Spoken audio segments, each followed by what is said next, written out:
So what's up for today's video guys, nandito kabala kami kung saan yung lugar na dito kami nagsuga ng kalabaw. So nakita nyo yan, dito ang kalabaw. Hindi ko makita yung kalabaw pero dito talaga kami. Yan. So nakita nyo yung ilog, Laguna yung tubig. So dyan namin yung kinuha yung kalabaw kasi maghapon siyang naliyo dyan. Tapos sinuga namin doon sa may maraming damo para may makain. So yan, kasama ko yung mga pamangkins ko tsaka yung kapaterds corns ko.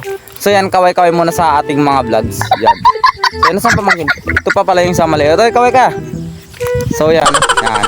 So ito yung kasama na, sila yung mga kasama ko ngayon dito sa pagsuga ng kalabaw. So ako nga pala yung napag-utusan ni Papa na magsuga ng kalabaw. Gawa nga ng, alam nyo na, for today's araw is birthday niya. November 1, 2023. So birthday niya, kaya alam nyo na, pag may okasyon, so di ba, nandun na yung inuman, video okay, or others, di ba? Yan, others ba? Yan, so, yun, nabisi siya sa fathers sa pag-iinom, sa, talaga, ayos eh. Nabisi siya sa pag-intindi or pakisalamuha sa mga kamag-anak namin, sa other friends, di ba? So yan, kami muna yung napag-utusan na magsugang kalabaw. So yun lang guys. Thank you sa panonood and God bless us all.